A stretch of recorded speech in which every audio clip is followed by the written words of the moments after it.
I got a new sewing machine.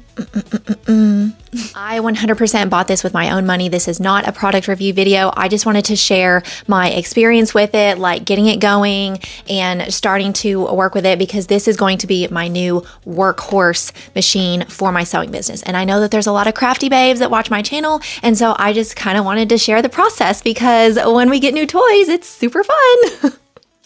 Friends, I'm one of those people that I don't like a lot of extra unnecessary bells and whistles. What is unnecessary to me? And so what this machine does, and all of the doodads that it came with, is pretty straightforward. It is literally just a working machine. It just came with exactly what you needed with, and none of what I call the noise. The machine was actually not as heavy as my other one, which surprised me, but it is weighty. You'll definitely need a sturdy table that doesn't shake to put it on, and it does have suction cups on the bottom side to help with that stability. I did the initial setup yesterday, and today, this morning, my daughter, if you're new here, I'm a homeschool mom, but my daughter goes to this co-op situation 2 days a week for a total of 6 hours. So I have a whopping 6 hours to like get my workout in, get some power work hours in before I go pick her up. And I should be power working right now, but I've been playing with this for an hour. It's taken me about an hour to learn how to thread it properly. I would say it took me a good 4 tries to thread it properly. It is a very in-depth threading process. Maybe this is standard for machines like this. Before we start going through all of the specifics, and it's a pretty straightforward machine, like it doesn't have a lot of bells and whistles, but that is what it's made for. It is not like my sewing embroidery combo machine that you've seen in previous videos. I wanted a straight stitch workhorse of a machine. But I just wanted to share that I had this start to finish, like learning how to thread it, a few troubleshooting things. I watched a quick video on the threading process. It took me an hour to get it going with proper stitching and, you know, no clicking noises or anything like that. You'll have to forgive the lighting in here. It's really dark and gloomy outside, so even with all my lights on, it's a little dark. Aside from the intricate threading process, everything else about this machine is very, very straightforward. You actually wind the bobbin case, or not wind it, you insert the bobbin case over here, and it is a metal casing with metal bobbins. I have not tried plastic bobbins. I don't know if you can use plastic bobbins in it yet. I'm going to stick with the ones that came with the machine. It does have the auto threader that comes down here for you. It's a little cumbersome for me, to be honest with you. I am so used to just doing it myself. I find it faster to just thread it myself, but to each their own. Easy to change thread tension here. And this doohickey right here, aka where you thread your thread up this way and then you thread it down here. This was a minor selling point for me. The reason I really liked this part was because I've been wanting to save more money using the larger spools of thread, like the cones, not the spools, the cones of thread. It's much more cost efficient to use the cones. But my other brother machine, the sewing embroidery combo machine, it's a Brother Innovus 1500D, and if you've watched previous videos, you've probably seen it. I was literally researching attachments that you could buy to put on the back of the machine so that you could use the cones, but they were like over $100, y'all. And so when I saw this, I was like, well, that's what I've been wanting, so green flag there. I was actually surprised by how basic this panel is, because I'm used to having my computer screen right here, but this is very straightforward. Since it is a straight stitch machine, these are your stitch lengths here. This is the level of the feed dogs, cuts the fabric, lowers the needle, and that is it, y'all. You can adjust the feed dog level here, and this is your back stitching. Now, I haven't actually put on the big table that comes with it.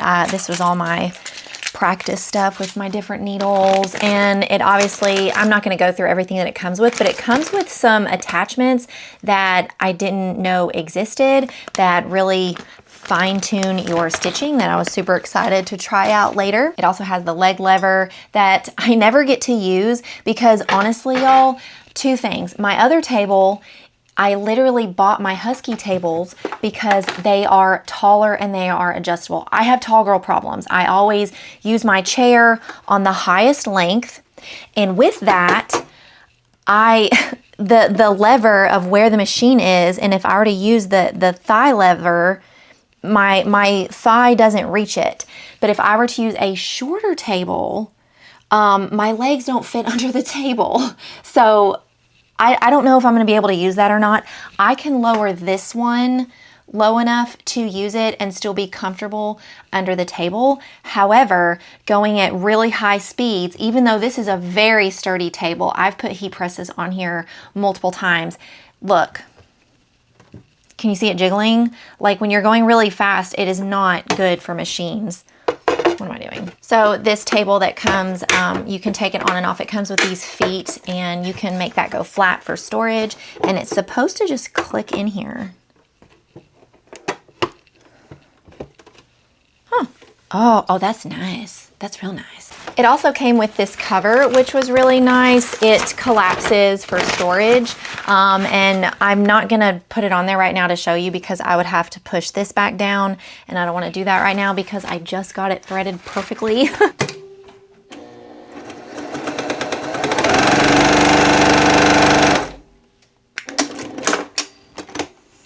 So I will say that even though that was at full speed, and the table was jiggling, I could feel it and I could see it. The stitches actually look really good. I don't know, y'all. Like I guess this is just like ingrained in me as a sewer. Like you don't sew on a jiggly table. And so even though the stitches look good, I'm still not going to keep this thing over here. A few things, when I was first starting to sew with it, it was making this clicking noise, and I Googled it, YouTubed it, and I reinserted the needle. Like I took the needle out and inserted it back in. One thing that's different from previous machines that I've used is that you insert the needle sideways. Sorry, my animals are apparently fighting. You insert the needle sideways instead of like the flat side towards the back of the machine. So that's different. It was already like that. I'm trying to figure out where this clicking noise is coming from. Took the bobbin case out, make sure that was seated properly in the bobbin case, and that seemed to do the trick. I was not sure if it was supposed to be as noisy as it is. It is not a quiet machine at all, but it's a workhorse machine. So my previous machine did like 800 stitches a minute, and this one does 1500 stitches per minute. So that's really going to help my volume sewing time.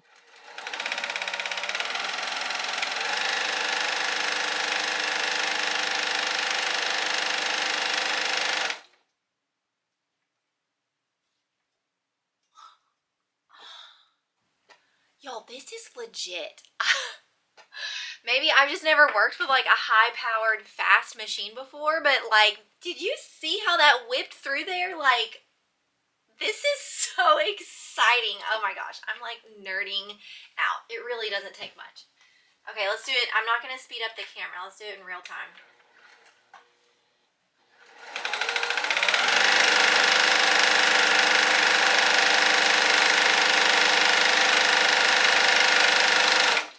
Didn't even have my pedal to the floor. I'm kind of afraid to put it to the floor to see like just how fast it goes. Here, we'll do it on this one. I'll do pedal to the floor on this one.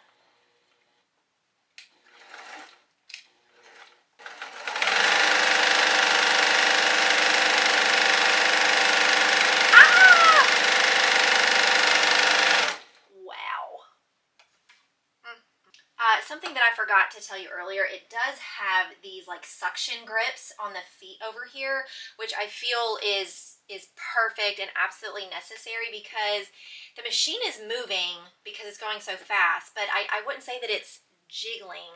Like the table, this thing is solid. I mean, like I do heat press stuff on here a lot too, and it is very, very sturdy. So the machine itself is wiggling a little bit because I'm going so fast, but I think the suction helps keep it tacked down. I was about to say I really don't care that it's so loud, and I don't, but I did consider that I will not probably be able to use this when my daughter's sleeping because her bedroom is like the next bedroom over from this one, so yeah, that'll be fun. I wanted to show you how to thread this machine because it was a little overwhelming for me at first, and I did watch a video on YouTube and it was pretty straightforward, but just in case you're curious about what I meant by the intricate threading process, after you put your spool or cone right here on this one right here, you're just going to take it and loop it over the top, and it's going to catch right here. And then you're gonna bring it down. This is for threading your bobbin, so you're gonna ignore that. Sorry about my cat. And you're going to go over the top of this first loop and under, and then over the top in this third hole right here. So we're gonna go over, bring it up, over again, pull it out. Now this was the part I found a little bit tricky based on the video I saw. So this is your thread tension, and there's like a crevice right here, and you're going to just gently loop it around. It'll come right back around, and there's a hooky thing right here. You're gonna put it in that hooky thing, and there's another hooky thing right here. You're gonna put it in there. Yep, I kind of like put my finger right there just to kind of not force it, but just make it pop in there. And then you're gonna bring it down, and you're gonna hook it around the bottom of this doohickey, and then into this hooky thingy. And then making sure that they all hooked properly, you're gonna go right to left through this hole right here. Oh, and also make sure, like, if your needle is depressed a little bit, this thingy might be like down here. Just manually use the crank on the side to bring it all the way to the top. Okay, we got it. And now you're gonna bring it back, and you're gonna put it through this loopy thing again, or hook thingy. I don't know what these things are called. The hook thingy. Okay, and now you're done with this part. And then you're gonna hook it on this one. Now there's a hooky thing right here. I kind of have to like use my finger to go like this. Now I like to manually thread. I know I'm weird. I don't particularly like using the auto threader. And then bring up the needle just a little bit, and then you will manually thread your needle this way. The needle is like this instead of like this, and so you thread it left to right instead of front to back. But if you wanted to auto thread it, that is right here. Friends, I've been using this new machine for a little over a week now, and I wanted to share some more things that I've noticed about it that I really, really love and appreciate. So in particular, if you notice where my right hand is here where I'm sewing, it's the space between where the presser foot and the needle is and the main part of the machine. It's called the throat. It's much deeper and wider than my previous machine, and it just allows for more workspace and more ease of use when bulk and volume sewing like this. I also didn't realize when I was first trying out the back stitching just how seamless that was. Maybe seamless isn't the right word. I just mean that the machine doesn't miss a beat. You don't have to stop, backstitch, stop, and front stitch. You can just press that lever and it just keeps going frontwards, backwards, and it's very quick. Honestly, I haven't been able to try out any of the presser feet that it came with other than the zipper foot. It is a adjustable double-sided zipper foot that is really unique, and I appreciate that I can use it on the left or the right side of the machine. And I have to say, guys, the speed of this machine definitely cut down my processing time by over half. I'm not exaggerating. It was impressive. And I also want to share some troubleshooting things with you that I learned about the bobbin. The bobbin is very easy to insert and all of that, but I actually ordered some extra bobbins just to have on hand, just because I like to pre-wind like several of the same color so I don't have to stop what I'm doing to fool with bobbins. But I ordered the wrong size, and the listing said that it did fit such and such brother machine. And so to just eliminate all of that noise, if you are interested in this machine, I've since learned there's a specific bobbin that works well with this machine, and I'll make sure to link those down in the description below for you so you don't make the same mistake that I did. Now that I'm sewing for my business in volume versus just hobby sewing, I have learned from this entire year and recent events that I need to have the right machine for what I'm doing. Again, my other brother in Novus, it was amazing. It is amazing. I just feel like I was gonna sew it into the ground you know, with the level of sewing that I was doing. And so I'm not trying to convince you to get one of these. I just wanted to share because regardless of where you are in your sewing, your crafty journey, I think the main takeaway here is make sure you do your research on your machines and make sure you get the right machine for what you're intending to use it for. So friends, that's all I got for you. I hope this was helpful. Let me know down in the comments what kind of machines that you use, your experiences with Brother, etc. Again, I hope this is in it for the long haul. I just got it, so I'm sure there'll be some troubleshooting down the road, friends. But I will see you next time. Bye.